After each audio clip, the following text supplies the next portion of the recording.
Boa tarde, seja bem-vindo a mais um episódio do podcast Calça Suja, o podcast do mercado imobiliário. Comigo, Wagner Nogueira e meu amigo Antônio Souza, nessa segunda temporada, né, Wagner? Isso aí, que maravilha, Souza. Estamos sempre aqui começando mais esse ano maravilhoso, né? Não hoje, claro, porque nós já tivemos outros programas e estamos aqui com um convidado especial, né, Wagner? Pois é, quem diria que a gente chegaria numa segunda temporada? Uma segunda temporada. Já estamos aqui há Tá algum a cara tempo. certa, né?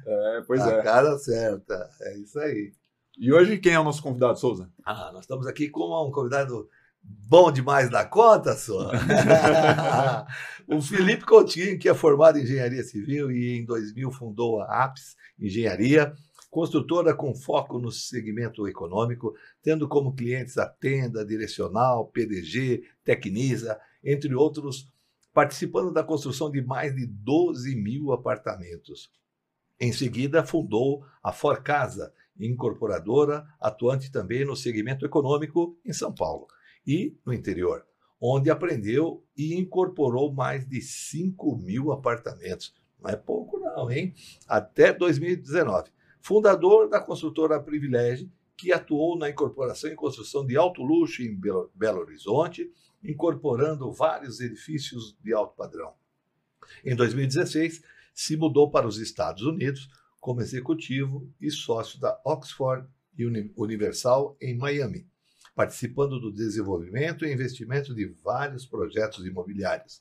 Em seu retorno ao Brasil, em 2021, se juntou ao corpo de executivo da Astus Incorporadora, empresa que atua atualmente, além do trabalho de conselheiro da construtora Metrocasa.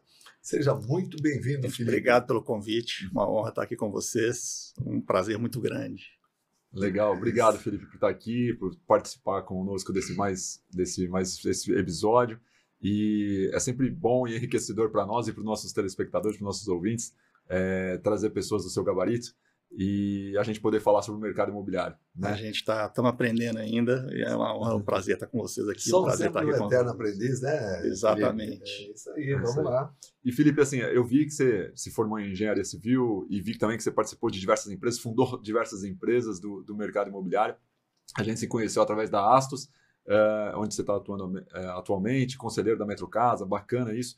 Mas eu queria saber se você atuou, de fato, como engenheiro civil, quando você se formou, ou você já migrou, abriu a incorporadora? Na verdade, eu atuei como estagiário de engenharia civil, uma construtora de alto luxo lá em Belo Horizonte, que chama Construtora Castor, que foi onde eu conheci um sócio meu, que é o Oswaldo, que foi sócio da APS, que hoje tem uma empresa que chama Unitar. E nós nos tornamos grandes amigos lá como estagiário.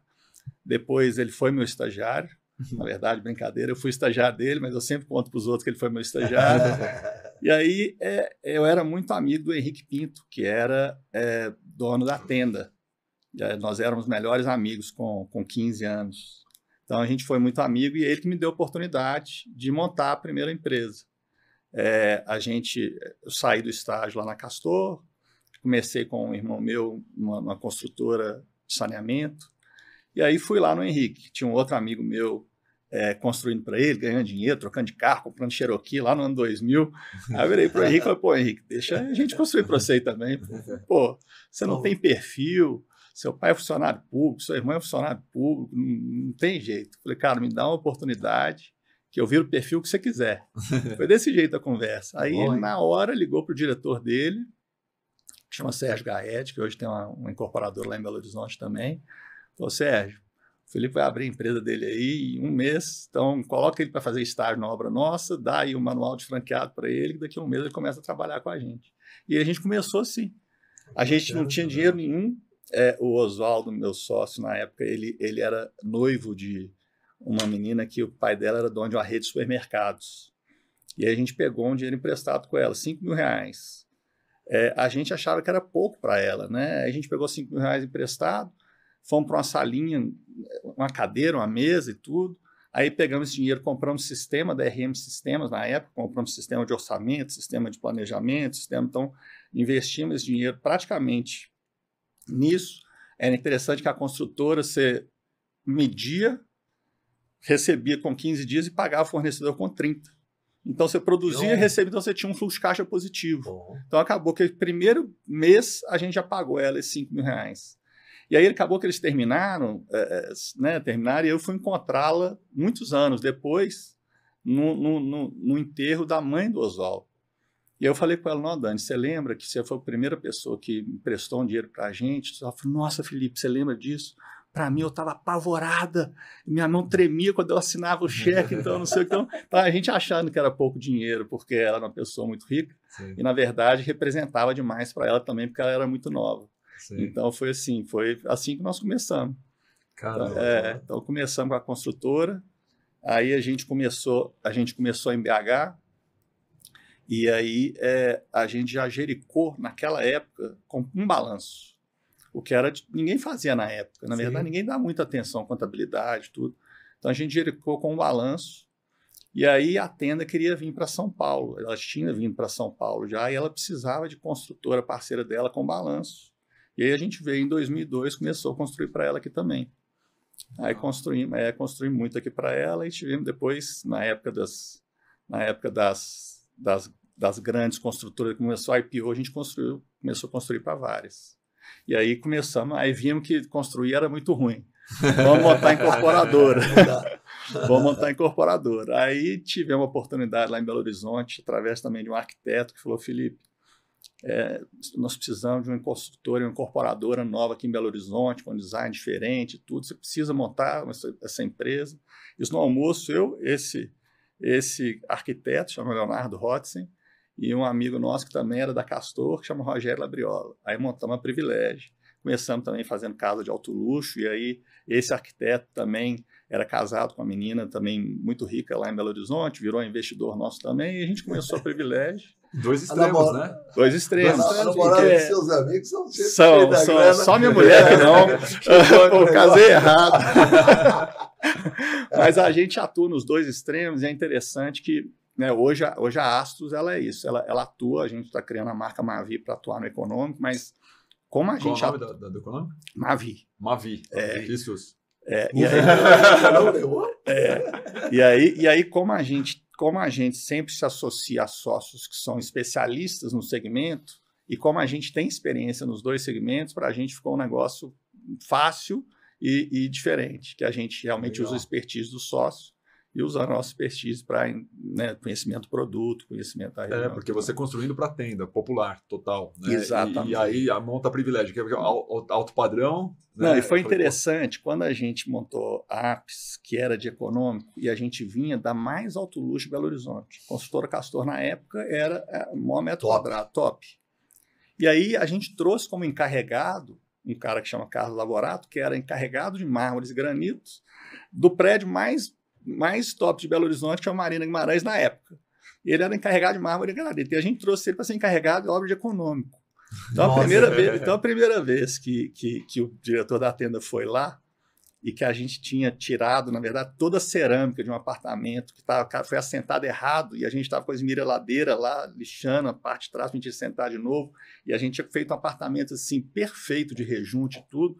O cara olhou, passou a mão no rejunte assim, e falou: vocês vão quebrar. Vocês vão quebrar, não tem jeito. Só que era o contrário, na verdade, porque você fazer bem feito dá o mesmo custo fazer mal feito. Exatamente. Então, assim, a gente padronizou as entregas, e aí aí foi melhorando o produto, a tenda foi acompanhando também. Então, o produto que a gente começou e o produto que a gente terminou é muito diferente. Legal. Sabe? Então, foi interessante.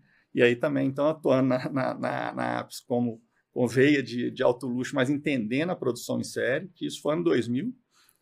Ano 2000, MRV, tenda, é porque os mineiros, o que acontece? Os paulistas não gostavam de coisa barata, né? Então os mineiros faziam o que os paulistas não faziam, né? Então MRV, tenda, direcional em campo, todo mundo fazendo econômico. E na época era bem, as empresas faturavam muito menos que hoje, né? Sim. Eu lembro que eu já acompanhei o Rubens Menin aqui em São Paulo em 32 unidades. A tenda também, né? Então começou bem pequeno. Mas isso que você está falando aí, Felipe, me fez recordar um momento da minha vida também. Na época eu estava na faculdade, tinha casado fazia pouco tempo, eu fui fazer a faculdade depois que casei, né? Acho que talvez era uma fuga. Não estava acostumado com a vida de casado. Mas aí eu encontrei um amigo e tal. Vamos montar uma fábrica de bloco? Vamos montar uma fábrica de bloco. Pô, eu ia falar só bloco, a só bloco era... Só bloco né? agora já... daquela época. Estamos falando de 82. E vamos montar a fábrica. Arrumamos um local, fizemos tudo bacana, tal, compramos material tudo de primeira, era pedrisco, cimento do bom, areia, tudo, né?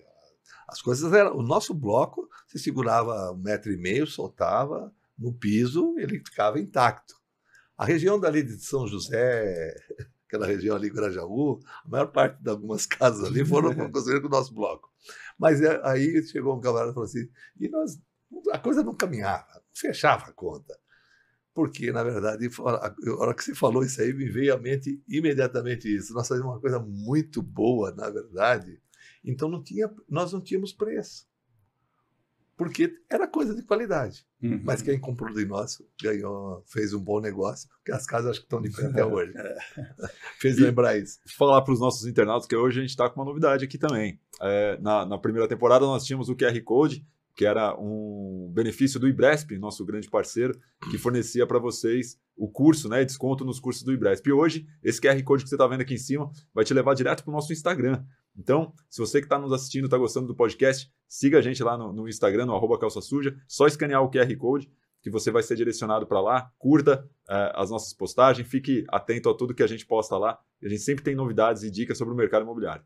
É verdade, e não que o Ibresp, de repente, né, venha novamente com uma parceria aí de dar aquela oportunidade de você fazer alguns cursos, foi nosso parceiro até o finalzinho do ano passado, né, Wagner? Sim. Um excelente parceiro, e por que não, de repente eles vão estar aqui novamente fornecendo alguma coisa de conhecimento, que também é o nosso objetivo, e é por isso que nós estamos aqui com um convidado especial, Felipe, contando algumas aventuras e histórias reais aqui, e temos algumas coisas importantes que ele pode nos orientar para dar para os nossos internautas, né, Wagner? Sem dúvida. Felipe, você estava falando sobre essa dualidade entre a tenda e a privilégio, né, entre construir o popular e o alto padrão e tal.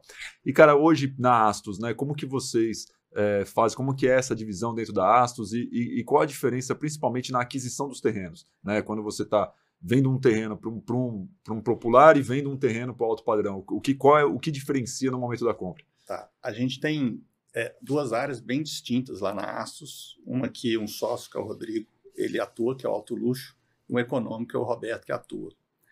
E na compra de terrenos são mundos opostos. O alto luxo não existe terreno sem dinheiro, né? E no econômico não existe terreno com dinheiro. Exato. Então são mundos completamente distintos. E aí, por isso, você tem que trabalhar realmente como se fossem empresas distintas, porque realmente são mundos completamente diferentes, né? E é interessante que a gente tem empresas, nossos sócios de alto luxo, eles são empresas de 50 anos lá de Belo Horizonte e tudo mais, e eles privilegiam margem. Então, muitas vezes, a TIR não é tão alta, mas a margem... Então, quando ele compra do dinheiro e não compra muita permuta, ele mantém margem e diminui TIR.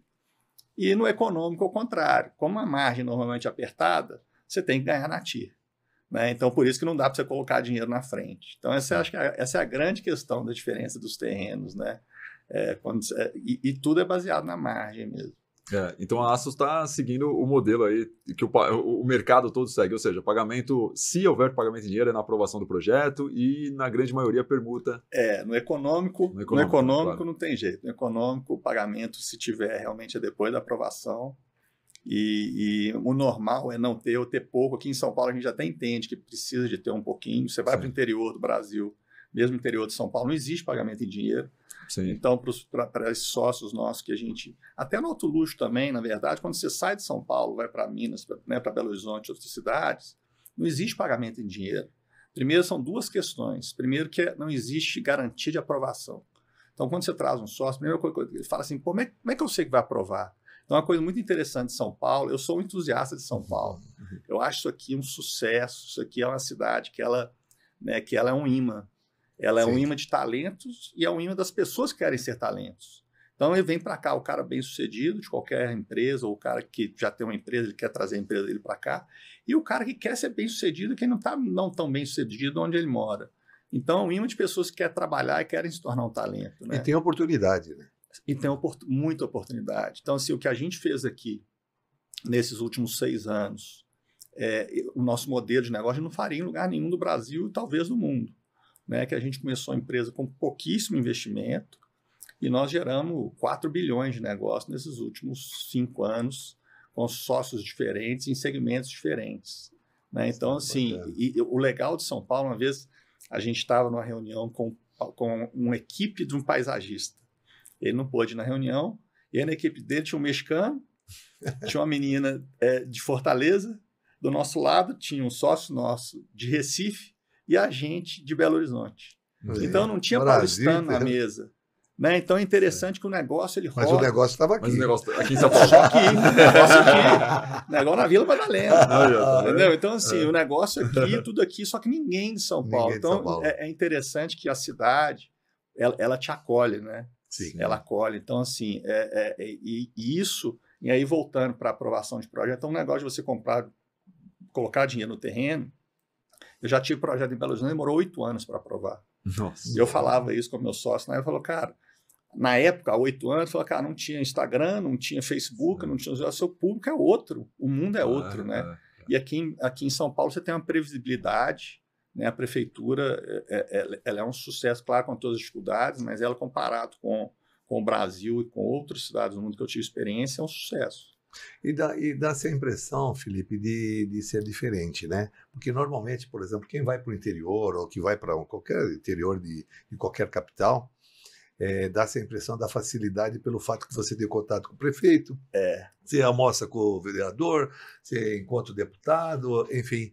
Disso dá-se a impressão de que é mais fácil. E né? aí a grande questão não é profissional.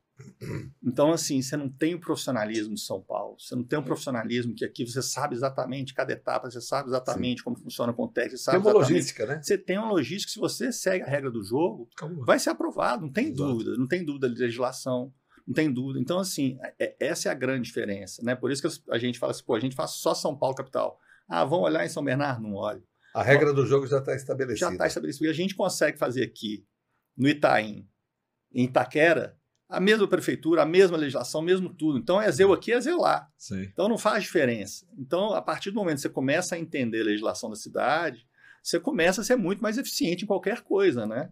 Então, então assim, a capital realmente, para a gente, é um mundo totalmente à parte que existe no Brasil. Não, e é muito bom. Aquilo que você está falando. Quando você tem a regra do jogo estabelecida, você sabe a esteira, como ela vai funcionar, o time das coisas, tal. Até para explicar para os permutantes, para os proprietários, né, os permutantes nos terrenos, né, os terrenistas, é mais fácil, né, porque você tem já experiência e fala, olha, você pode ver em qualquer uma vai atuar da mesma forma, né, é muito simples. E olha que caso interessante. Tem um amigo nosso, ele foi CEO da Riva. E ele estava montando uma incorporadora. Ele tinha um negócio de vendas e aí queria montar a incorporadora e foi lá no escritório. Falou, pô, Filipão, vou montar a incorporadora, eu preciso começar a fazer.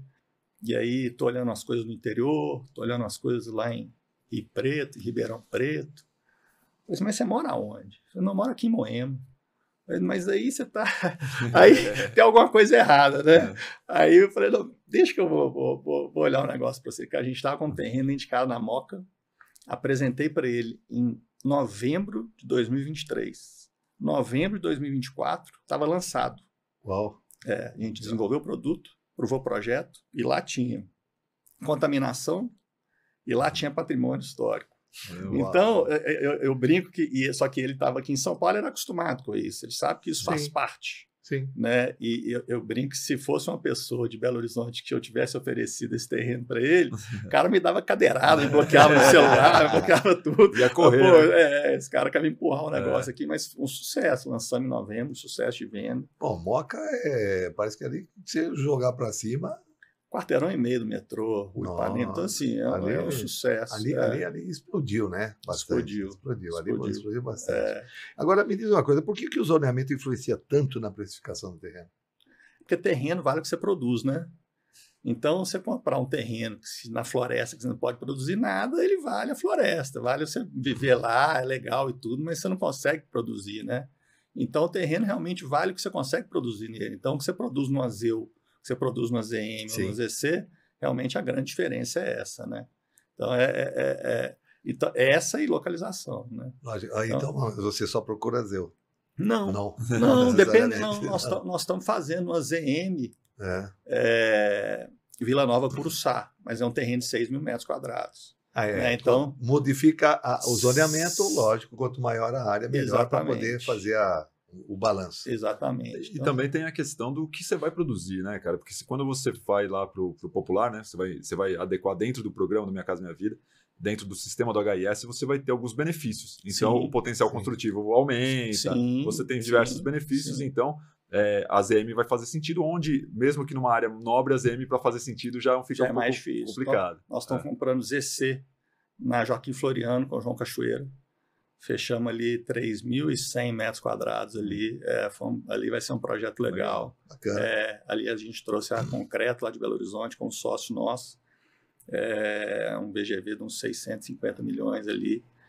Estamos terminando de comprar os terrenos ali. Então, ZC também. Então, a gente dá preferência a AZEU. Claro. Mas quando você consegue formar áreas grandes, que é o caso dessas duas, aí a gente consegue analisar outra legislação. Claro. Aí dá para ter uma... E compensação ambiental, como é que vocês têm lidado com isso? Compensação ambiental também, quando a regra é clara, né, e você tem os consultores e consegue acesso, aí também a gente não tem dificuldade. É mais moroso. Na verdade, tudo que entra no meio ambiente é mais moroso. Sim. Né? Mas existe a regra. Né? Isso é que é importante. Então, quando você tem a regra... Já está estabelecida. Já está estabelecido. Então, não tem problema. Pô, em vez de demorar 6 meses, vai demorar 1 ano, não tem problema. Vai demorar 9 meses. Então, assim, isso não é um fator determinante. Na verdade, o meio ambiente é a única coisa que você pode ter mais subjetividade. Né? Porque o resto é tudo muito exato. Né? O meio ambiente, às vezes, dá uma subjetividade, mas dentro do processo normal, ele é... E, Felipe, o Souza adora esses casos mais diferentes. E, cara, o que você já presenciou dentro dessa atividade de caso inusitado, de caso peculiar, assim, que você fala, putz, isso aqui aconteceu? A gente sempre gosta de contar aqui no programa essas histórias, né? A verdade é que a gente trata muito com gente, né? E desde o proprietário do terreno, os sócios, corretores. Então, assim, a gente tem um caso interessante de um terreno que a gente comprou por agora. Vai falar que eu intermediei, que vai ficar chato. Não foi não. Mas assim, você que me colocou nessa, aquele lá que você trouxe. Não, nesse terreno que a gente está formando, a Joaquim Floriano, tinha um cara que não vendia. Não atendia. E aí todo mundo tentou, e aí eu fui a última instância. Aí, beleza. Então, e um cara legal. Aí chamei o cara lá no escritório. E aí a gente começamos a conversar. E o que a gente estava comentando, o mineiro, né? O mineiro. E aí já preparei uma goiabada especial, um queijo canastra. Então, assim, e aí fiquei 2 horas conversando com ele. Conversamos de Estados Unidos, conversamos de Elon Musk, conversamos de física, conversando ele, um cara estudioso pra caramba, conversamos de vestibular, conversamos de triatlo. Então, 2 horas de conversa. Acabou a conversa, eu despedi dele, não tratamos de negócio. Ele foi embora e beleza. Aí o pessoal me liga, e aí? Eu falei, não. Conversa boa, o cara legal, gente boa. Pô, 2 dias depois ele me ligou, falou, Felipe, gostei de você, vamos fazer negócio. Fechamos, assinamos com ele, tem 2 meses. Então, assim, você tem que realmente entender das pessoas. Então, a máxima que o mineiro come o angu pelas beiradas tá certo. É isso mesmo, né? E a gente faz porque a gente gosta, você vê. Isso é verdade. Depois eu saí para almoçar com a esposa dele, com a minha esposa, conheci a filha deles, tudo a gente fechar negócio. E vamos sair depois, porque a gente se torna amigo das pessoas. Criou uma amizade, né? Cria um laço, né? Então, isso é uma característica nossa lá, é uma característica importante do nosso trabalho, né? O contato pessoal com os proprietários, o contato pessoal com os corretores, isso aí faz uma grande diferença. Felipe, a gente vê aqui que você é uma pessoa de sucesso e parece que tipo Midas, né? Onde você põe a mão, vira ouro. Né?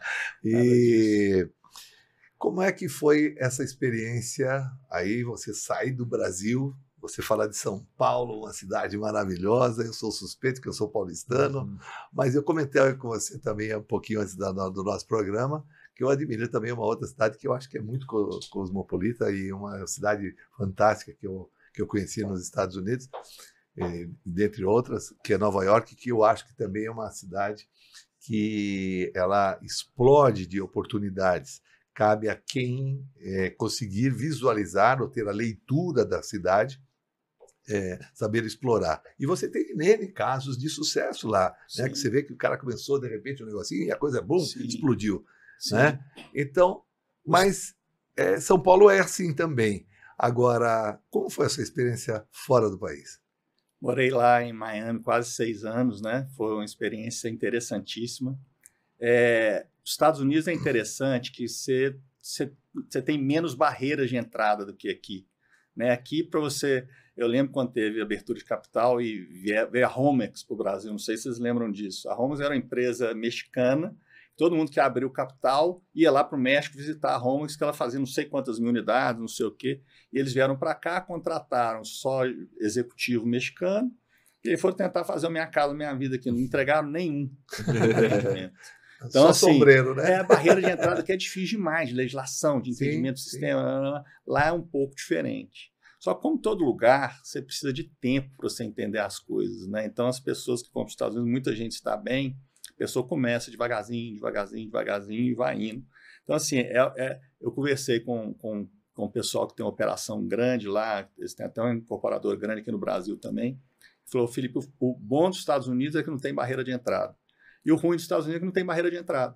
Ou seja, a concorrência é enorme. Então, eu tive um caso lá interessante, a gente foi comprar uma área 3, 4 anos atrás, num lugar chamado Tradition, subindo de Miami para Orlando. E a gente chegou lá, cara, estava começando um pouco o empreendimento, uma cidade linda, sabe, uma cidade nova. Litorânea? Não, subindo à esquerda da 95. Tá. Aí a gente foi lá e tudo, aí fui lá uma vez, fui lá outra vez, aí conheci um corretor local muito bom. E aí ele foi me levar para conhecer, falou, deixa eu te explicar a cidade. Aí me mostrou, ele tá vendo aquele terreno ali, um terreno gigante, aí tinha uma placa. Aí vem cá, deixa eu te mostrar, ele me mostrou outro terreno, tá vendo aquele ali? Eu tinha outra placa, a mesma placa do outro. Ele falou, cara, veio aqui um fundo de pensão canadense e comprou o perímetro da cidade. Então, assim, é uma quantidade de dinheiro que é uma coisa impressionante. Né? Então, não é brincadeira. A gente fez algumas coisas lá, fomos bem sucedidos e tudo, mas quando você... E aí veio o Covid, né? E o Covid aí parou tudo, né? Exatamente. Então foi um momento que o Covid dificultou lá e ao mesmo tempo estava precisando voltar aqui, porque a gente estava começando a ter muito negócio, precisava dar um apoio aqui para o pessoal. Mas uma experiência espetacular, recomendo todo mundo que puder passar por isso por um período, eu recomendo. Mas o que te levou para lá foi o trabalho, você foi lá com esse objetivo. O que acontece? As empresas já estavam rodando aqui, e eu conheci uma pessoa lá, eu fiz em 2009, 2010, eu fiz um roadshow em alguns fundos para falar do mercado imobiliário. Fui com o Banco Votorantim, tem alguns fundos lá de Nova York, Nova Jersey e Massachusetts. E aí, acabou que um amigo meu que foi comigo, ele tinha um pessoal que morava em Miami, que era incorporador de Miami. E aí eu fiquei conhecendo lá, e é um senhor que na época tinha 75 anos. Aí falou, pô, filho, vem para cá, deixa seus negócios rodando aí, vamos crescer meu negócio junto aqui e tudo mais. Virou um grande amigo meu. Legal. E aí nós começamos a fazer algumas coisas com ele lá, que é da Oxford University. Que bacana. Então eu fui a convite também. Bacana. Foi muito legal. E ele é investidor nosso aqui. Olha. Nós fizemos muita coisa junto lá e ele veio aqui. E hoje mais do que nunca, né? Com o dólar no e mais do que nunca, exatamente. Então, é um investidor. Um grande negócio, né? Então é interessante que São Paulo ela é bom para você trabalhar e para investir. Então a gente tem investidor no Nordeste, tem investidor dos Estados Unidos, tem investidor de Minas, tem investidor daqui. Então é muito interessante isso. Legal. E Felipe, aqui o nosso programa ele prima muito pela transferência do conhecimento, né? A gente quer bater esse papo para instruir, para levar dica, para levar conhecimento para quem está nos assistindo. Então a gente tem um quadro que chama Dica Imobiliária. E nesse quadro a gente sempre procura trazer alguma dica sobre a rotina do dia a dia do corretor de imóveis, ou sobre o mercado imobiliário, geralmente sobre o contrato de compra e venda ou contrato de locação. Então a gente recebe muitos questionamentos através do e-mail, e você que está nos assistindo, quer mandar sua dúvida, pode mandar ali no direct, no @calçasuja, no Instagram, ou no contato @calçasuja.com.br, nosso e-mail. Você vai ter sua dúvida sanada aqui pelos nossos participantes ou por nós mesmos aqui, eu e o Souza. E hoje a gente trouxe uma dica porque uma coisa muito comum no mercado imobiliário, e recentemente a gente se deparou com uma situação dessa de um cliente nosso, onde ele está num estado de quase insolvência, né? Ou seja, ele tem uma quantidade de dívida expressiva, mas ainda o patrimônio dele, o lastro patrimonial, é superior a essa dívida, né? Então ele vai vender um único imóvel, de repente, um único bem, e ele tem um volume de dívida considerável, mas ainda esse volume de dívida não é superior ao valor do bem.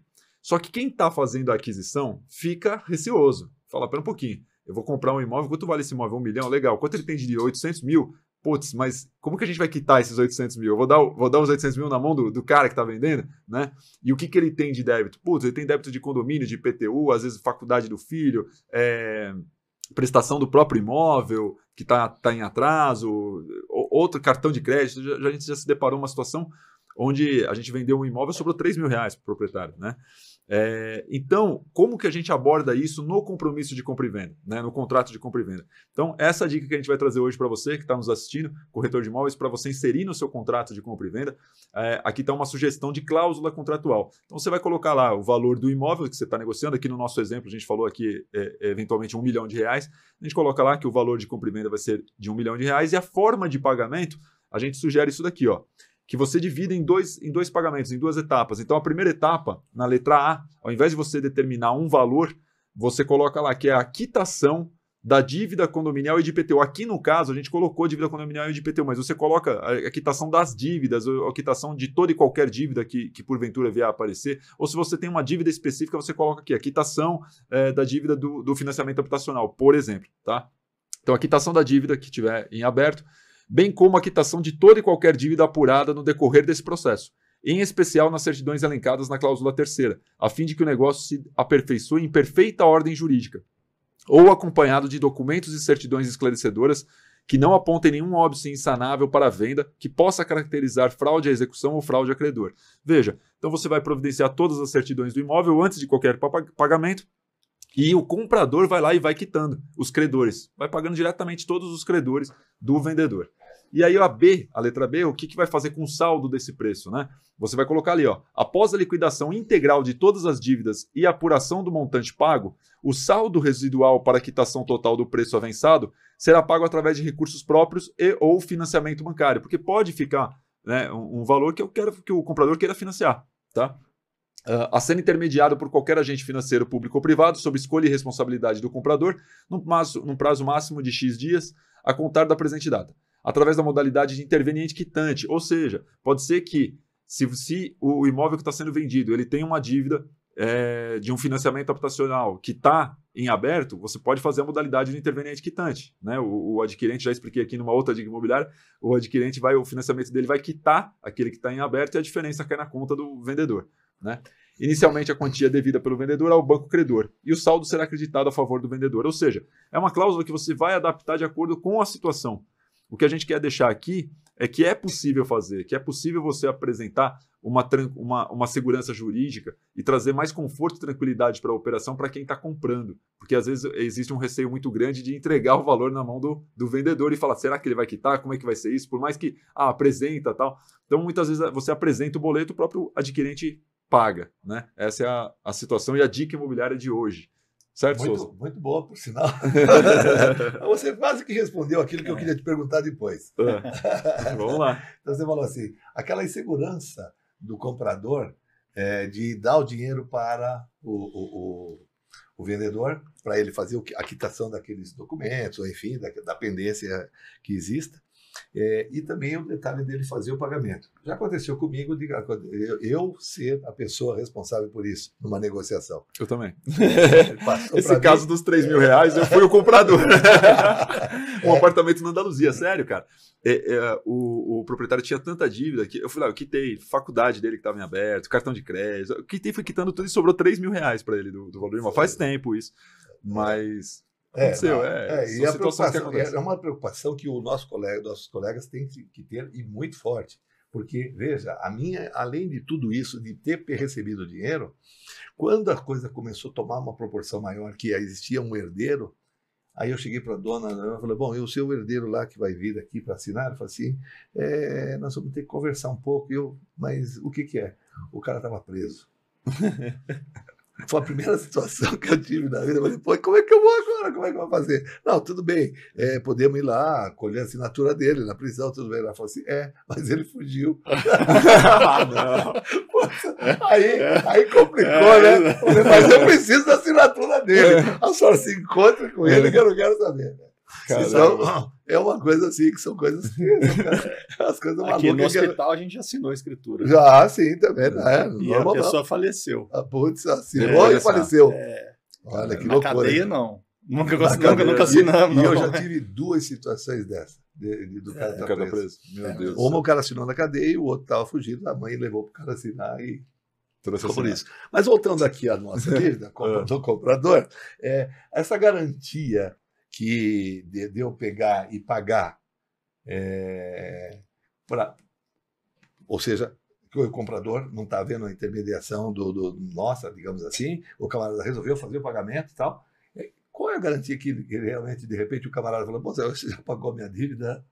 Tudo bem, está tudo certo? Não, tranquilo, porque como o contrato é um título executivo... Não, tudo bem, é aquilo que o Felipe até falou, em vida assinou, né? Vamos colocar assim. O contrato ele faz lei entre as partes, né? O pacta sunt servanda, que eu já falei algumas vezes aqui, o contrato faz lei entre as partes, então é um título que pode ser executado. Então, caberia aí uma adjudicação compulsória se a parte compradora cumpriu, né, foi adimplente com todas as obrigações dela durante o contrato, ela pode certamente ingressar com uma adjudicação compulsória para rever porque isso normalmente vai acontecer um pouquinho antes da conclusão total do valor avançado, né? É verdade, mas é aquilo, a segurança é a assinatura do contrato, você tem que assinar o contrato. Exatamente. Né? E é isso, ele se comprometeu a vender e lavrar a escritura mediante o pagamento da dívida. Acabou, pagou a dívida, legal. Então, demora um pouquinho, mas sai, né? Adjudicação, você pode entrar com ação de obrigação de fazer, de repente, vai demorar, mas vai resolver. Essa é a dica que o nosso professor Wagner passou para vocês e eu tentei complicar ele, mas nunca consigo. Ele tem resposta para tudo. Obrigado, Wagner. Obrigado também pela sua contribuição aqui, né? Momentânea. Ô, Felipe, e voltando ao nosso bate-papo aqui, cara, você atuando já todo esse tempo no mercado aqui de São Paulo e construindo imóveis populares, como que você vê, cara, essa crescente, que hoje não é mais uma crescente, mas que foi uma crescente, dos apartamentos pequenos, né? A gente começou lá com estúdios, depois um dormitório, sempre numa metragem bem reduzida, principalmente em bairros mais nobres, porque você tem que atingir, né, o valor do metro quadrado. Quando você vai atingir lá, você tem que precificar corretamente o imóvel e quando você vai trabalhar, você não consegue, né, colocar um valor muito baixo por conta da região ou um valor muito alto para um apartamento pequeno.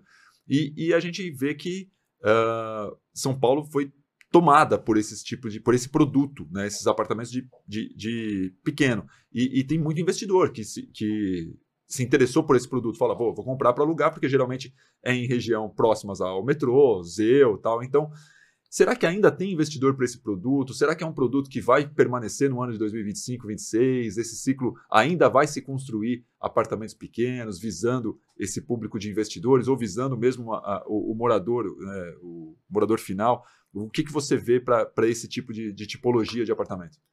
São Paulo acabou que ele foi inundado por esse tipo de unidade pela questão dos NRs, né? Então, a legislação que a prefeitura fez era uma legislação muito inteligente, né? Que ela queria colocar a pessoa, ela viver, trabalhar e morar, trabalhar e viver no mesmo lugar. Então, Para é não haver residencial, muito deslocamento, né? não haver deslocamento, e faz todo sentido. Então, no mesmo empreendimento, você faz residencial, não residencial e comercial com as fachadas ativas. O que aconteceu é que, na prática, muito difícil você fazer um não residencial, que seriam escritórios no prédio, não eram realidade, né? E acabou que todo mundo teve uma saída para esse não residencial, que eram os imóveis compactos para locação, né? Então, acabou que muita gente fez para adequar a legislação, né? Então, você tem um monte de estúdio, talvez não perto de metrô e tudo mais. Mas eu ainda acho que é o produto de São Paulo. E no econômico, eu acho o produto do Brasil. Então, em São Paulo, você consegue fazer estúdio de 17 metros quadrados, que a maioria das cidades do Brasil você não consegue em questão de legislação. Sim, sim. Então, esse apartamento de 17 metros quadrados, o econômico, é um sucesso. Você não enquadra aí no HIS, mas você enquadra aí no R2V. Sim. E é um sucesso esse produto, porque a gente está vendendo para um cara que é faixa 1. Então, é um produto, né? A Metrocasa, ela faz muito isso, tem muito desse produto, a gente aprendeu com eles lá. Então, assim, a gente entende que é um produto... E atinge a parte psicológica também das pessoas, né? Do que sentido que eu digo? O sujeito está sempre, todo mundo quer sempre comprar a sua casa, quer ter a ideia de comprar. E não deixa de ser a sua propriedade. Não deixa de ser... Não, e digno. Sim. E ele compra um estúdio pequeno, mas ele está num empreendimento que tem uma piscina, ele tem uma academia. Então ele sai, né? As pessoas do faixa 1, que as pessoas que é onde o programa tem que atingir, realmente, o programa, você perguntar para o governo federal quem que ele quer atingir o faixa 1. Claro. Né? Então é um produto que você consegue atingir esse público aqui na cidade de São Paulo, só que a grande maioria das empresas não olham para esse produto. É interessante que o pessoal faz R2V para cima. Então, eles fazem HIS, HMP e sobra cota de R2V, você faz um produto maior com garagem.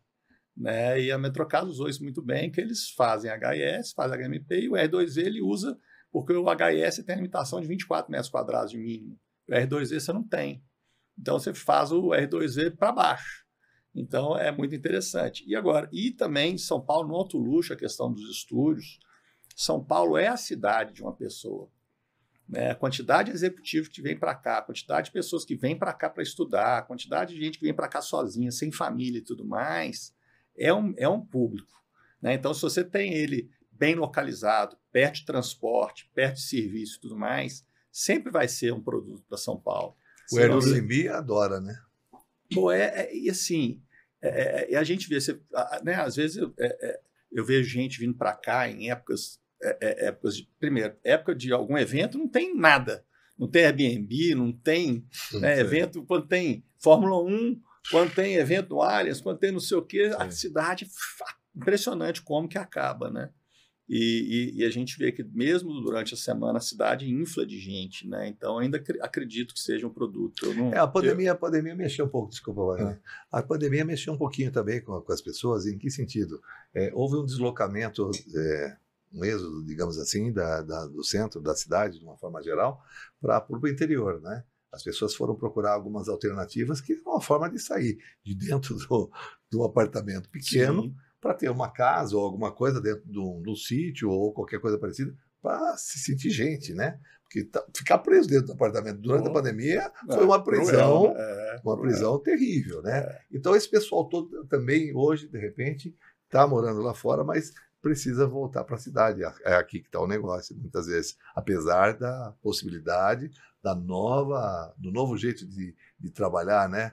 O online, as reuniões virtuais. O online está aos poucos voltando, né? O Trump agora mandou todo mundo voltar, né? Servidor federal tem que todo mundo voltar. E assim, para o nosso negócio, eu acho que o presencial ele faz muita diferença. Total, né? Contato com todo mundo. Então, assim, eu acho que naturalmente o pessoal vai voltando. Mas eu também já ouvi umas coisas muito interessantes. Falei assim, poxa, a minha empresa pediu para eu voltar a trabalhar para fazer reuniões online dentro da empresa. E tem acontecido. Mas sabe o que acontece? Eu faço ainda muita reunião online dentro da empresa. Só que você está fazendo uma reunião aqui, a pessoa que trabalha do seu lado está fazendo outra lá, e aí você troca uma ideia, você vê o que esse cara está falando e tudo mais. Então, assim, a interação é bem diferente. Sim. Fechar um terreno Calor com o humano, proprietário, né? fechar um terreno com o proprietário, Você está presencialmente com o cara, poder conversar, servir a goiabada, bem diferente, você fechar isso. Falando em goiabada, você trouxe? Pois é. Eu meti uma garfo, quero queijinho também. Enorme, que eu fiquei contando, também. mas eu vou fazer o seguinte, eu vou mandar para vocês, aí vocês falam pro pessoal que eu mandei. Tá, mas esse daqui, não pense que eu vou sortear, não. Esse é nosso. Felipe, Eu você vou falou... trazer 3. Tá, Pronto, tá bom. vai sortear uma. Ele sorteou. Ó, Ó, e é de uma fazenda que chama Ó. Jatiboca, que é uma fazenda especial lá em Ponte Nova, de amigos nossos também. Ó. Olha que bacana. Eu acho a melhor do Brasil. Depois vocês vão me falar se é boa. Ó, Eu certeza. sou suspeito. E a cachaçinha mineira? Bom, essa tem também, Essa né? Você vê que eu não deixo passar batido, né? Souza vai fazer o mercado Vai aqui. ter que- Né? O pão de queijo, a cachaça, o goiabada. É. Ô, Felipe, você falou uma coisa interessante. A gente estava falando dos apartamentos menores, né? De um dormitórios ou estúdios e tal. E é uma coisa que é fato. Não só a atratividade desses empreendimentos é o metrô, né? Você falou, pô, as pessoas migram porque elas vão estudar próximo, ou porque tem próximo ao Allianz Parque, ou ao autódromo, etc. e tal. Você tem outros fatores que agregam para o produto. Então, queria até apresentar né? serviços, vários serviços. Itaim, Apresentar. Jardim, você não tem metrô, mas tem serviço. Exato. Falar para você de um excelente produto, vamos ver se você concorda comigo. Eu vou passar para você aqui sobre o Cronos Alto da Boa Vista. Vamos assistir junto um videozinho aqui para você me falar o que você acha desse produto. O tempo é igual para todos nós. Cada minuto conta para agarrar uma oportunidade. E todo segundo é decisivo quando precisamos viver o que realmente importa.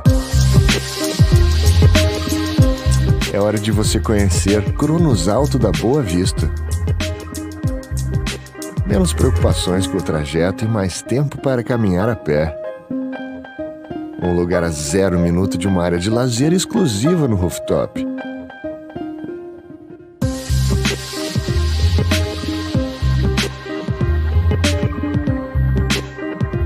Menos tempo cuidando da casa e mais tempo curtindo o seu espaço. Cronos Alto da Boa Vista. Mais tempo para viver o que realmente importa. Tá aí, você viu excelente produto ali na região de Santo Amaro, próximo do Alto da Boa Vista. Uma metragem maravilhosa, apartamentos de 1 e 2 dormitórios, com e sem vagas de garagem, rooftop com lazer, próximo, ao lado da Unisa, na Faculdade e Universidade de Santo Amaro, ao lado do Mercadão, do Santo Mercado, Mercadão Municipal de Santo Amaro, do Shopping Boa Vista, pertinho do metrô Adolfo Pinheiro, uma excelente localização, últimas unidades, não perca. As obras vão começar agora, em fevereiro e março, agora de 25 vai começar as obras, então são pouquíssimas unidades. Se você não adquiriu, corre lá, que vale a pena. É um excelente produto. É ou não é, Souza? Eu sou suspeito de falar que eu sou investidor lá. E olha, eu vou falar que o Felipe que nos diga aqui, que nos desminta. Né? Ele falou até agora sabe, de coisas boas a respeito de empreendimento desse tipo. Não perca a sua oportunidade. É isso aí. Isso também. Vamos lá. Parabéns, gente. Parabéns Valeu. pelo produto aí. É isso aí. Deixa eu fazer uma pergunta. Eu atuei como conselheiro administrativo do Sicredi. E eu estou vendo aqui que você também atua como conselheiro na construtora Metrocasa. Fale um pouquinho dessa sua experiência como conselheiro. Bom, a Metrocasa é uma empresa de amigos, né? Não sei se vocês acompanharam ela aí. Metrocasa lançou o primeiro empreendimento deles em 2018, 26 unidades. E eles vão faturar 1 bi esse ano. Né? Então, assim, e só São Paulo. Né? Eles conhecem o mercado, não sei se você conhece, eles são ex-tenda, né, do Henrique Pinto, do André Aragão e mais a equipe toda. Então, eles têm, eu entendo que eles aprenderam, eles já tinham, o que a tenda tinha melhor quando era do Henrique era a parte de vendas. Só que a tenda vendia muito barato, e ainda vende barato hoje. Só que eles fizeram a tenda com o processo de venda da tenda, conhecendo o cliente super a fundo, só que eles vendem caro. Trouxeram o produto mais para perto dos metrôs, trouxeram o produto das periferias, né, de muito longe para mais próximo ao centro, e subiram o preço de venda e estão tendo uma empresa. Então, assim, na verdade, lá eu aprendo muito mais do que eu dou de colaboração, né? Então, assim, a gente tenta dar de colaboração alguma coisa e tudo, mas é sempre uma troca, é muito prazeroso isso aí. Porque o conselho, na verdade, hoje quase como uma profissão, né? em muitas empresas, é uma profissão Sim. que você atua fortemente Sim. e faz parte de decisões importantes, né? E os conselheiros profissionais aí são muito bem remunerados Sim. e muito bem estabilizados, né? Foi uma experiência para mim também muito interessante. Sim. Muito legal, Felipe. E assim, você falou dos números aí da Metrocasa, sua experiência da tenda e tal, mas e os números da Astos, né? Como é que foi 2024 para vocês? O que vocês esperam de 2025 com relação a lançamentos? Cara, a Astos é uma empresa interessante que ela é só incorporadora, né? E a gente só ganha junto com o sócio. Sim. Então, assim, a gente é sócio de todas as incorporações e a primeira que ficou pronta nossa foi em 2024. Então, foram 6 anos de investimento com 0 de faturamento para a gente começar a receber dividendo agora em 2024. Mas, então, assim, nós estamos com 23 projetos em andamento, em execução, em aprovação, em lançamento. Esse ano a gente deve lançar perto de 1 bi, uns 500 milhões de econômico e uns 500 milhões de alto luxo, entre várias sociedades. E a expectativa é crescendo aí, né? Que bom, que bacana. E o alto luxo nunca cai, né? Tá sempre, você vai ter sempre... Isso é interessante. A gente já fez muita coisa com muitos sócios.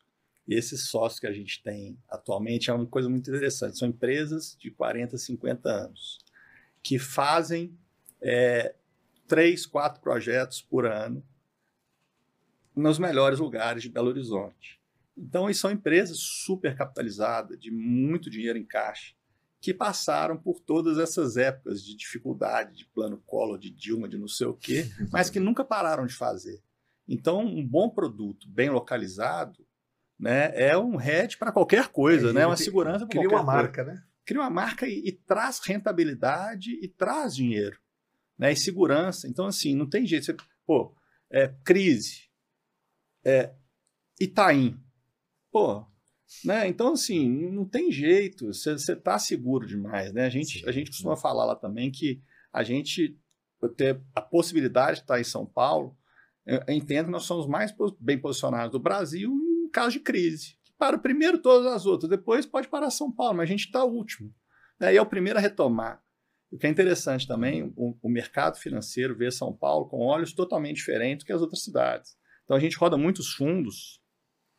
E os fundos, quando você fala que você tem um projeto aqui em São Paulo, eles olham com outros olhos que você fala que é um projeto em Belo Horizonte. Belo Horizonte eles não olham. Eu te falo que 95% não olham. Alguns olham, mas 95% não olham.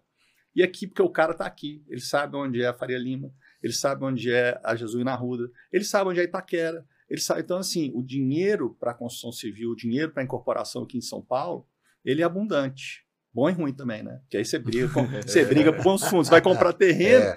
Né? Você vai comprar terreno, então o pessoal fala, e aí, como é que faz para comprar terreno em São Paulo, comparado com Belo Horizonte? Né? Porque Belo Horizonte você concorre com os caras de Belo Horizonte, porque ninguém vai para lá. Sim. Em São Paulo você concorre com os caras de São Paulo, com os caras de Belo Horizonte, com os caras de Curitiba e com os fundos, que estão ali na Faria Lima. E que compram, né? Então, e a conta deles, às vezes, é um pouco diferente da nossa.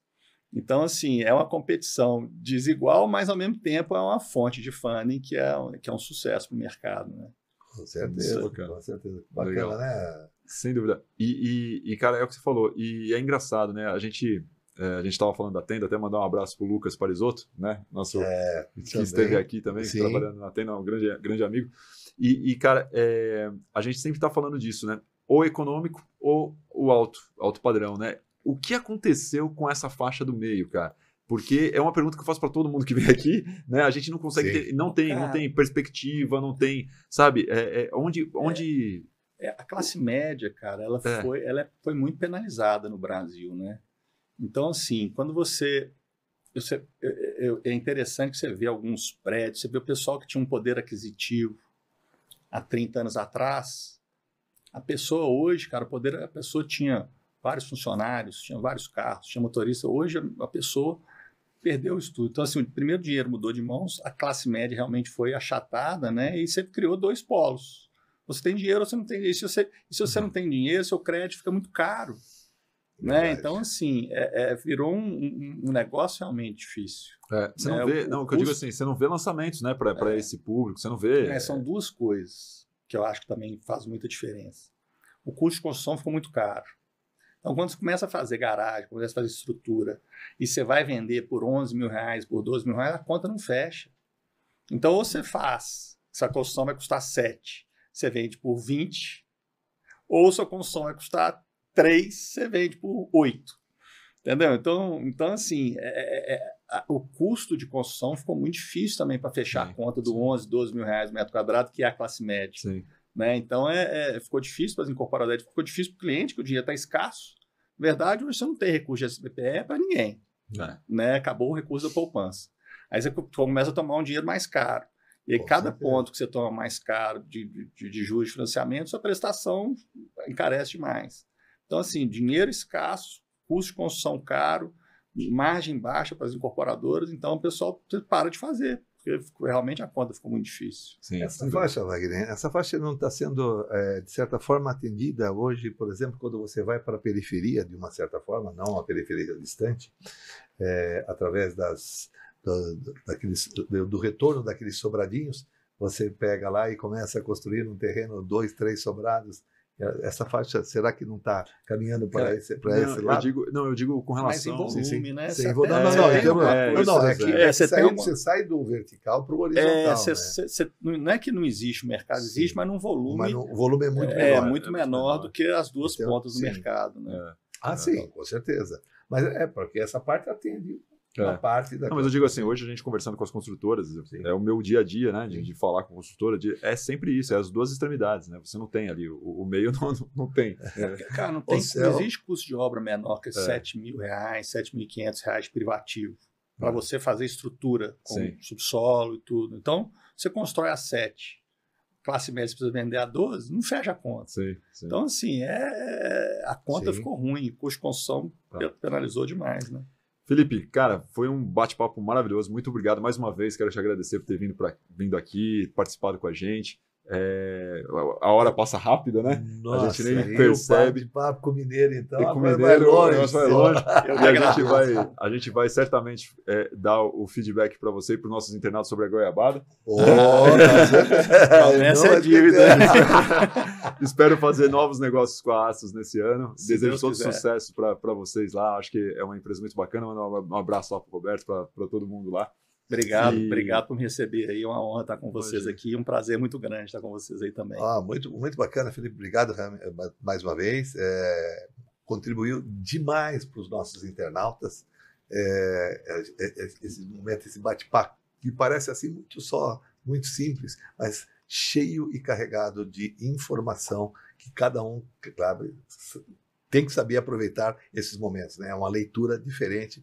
Quando a gente tem uma pessoa como você, uma pessoa de sucesso, desejo também, mais uma vez, um ano maravilhoso, muito sucesso. Para todos nós. E que nós possamos, né, Wagner, levar algumas coisas boas para eles, né? Sem dúvida. Se Deus com quiser. certeza. Obrigado, gente. Obrigado pela gente, presença. Muito obrigado pela sua audiência. Não esqueça de seguir a gente lá nas redes sociais, lá no Instagram, no @calçasuja. E guardo vocês aqui na próxima terça-feira, 18h30, no mesmo canal. Não é isso, Souza? Calça Suja, segunda temporada. Vem com a gente. Abraço.